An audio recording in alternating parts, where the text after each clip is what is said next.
Il était une fois, dans les vastes plaines de l'Afrique, un royaume, où régnait un roi aimé et respecté de tous, nommé Bilata. Son peuple vivait en harmonie avec la nature, honorant les traditions anciennes transmises de génération en génération. Chaque année le peuple était satisfait de leur récolte. Tout le monde mangeait à sa faim, et tout allait bien dans ce royaume.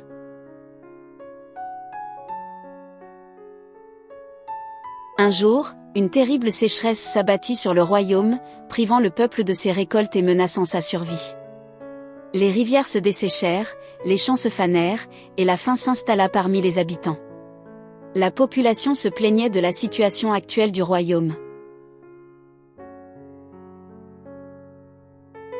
Le roi Bilata, conscient de la détresse de son peuple, décida de partir à la recherche d'une solution.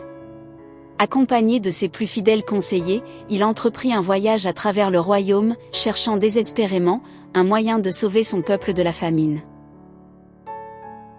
Après de longues journées de voyage, le roi Bilata arriva dans une région reculée, où vivait un sage ermite.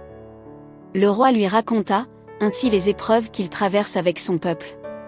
Le sage, ayant entendu parler des malheurs du royaume, lui révéla l'existence d'une source cachée, dont les eaux étaient réputées pour leur pouvoir de guérison et de fertilité.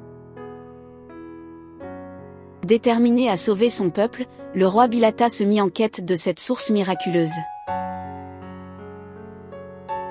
Après de nombreuses épreuves, il parvint enfin à la découvrir, nichée au cœur d'une vallée verdoyante, protégée par les esprits de la nature. Les esprits de la nature demanda au roi d'apporter la tête d'un lion en échange des eaux sacrées. Le roi, déterminé à sauver son peuple, partit seul à la chasse. Après 2 jours de chasse, il croisa enfin un lion au fond d'une forêt. Le roi décida d'affronter le lion. Grâce à sa force, il arriva à tuer le lion. Ainsi les esprits de la nature ont accepté de lui remettre les eaux sacrées.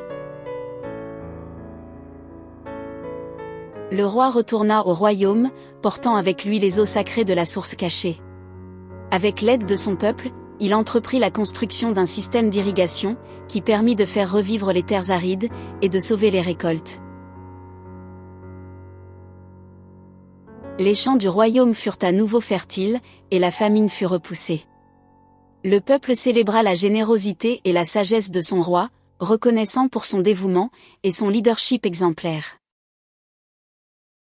Et ainsi, grâce à la détermination et à la compassion de son roi, le royaume retrouva la prospérité et la joie, une histoire qui fut chantée et racontée à travers les âges, comme un exemple de courage et de solidarité.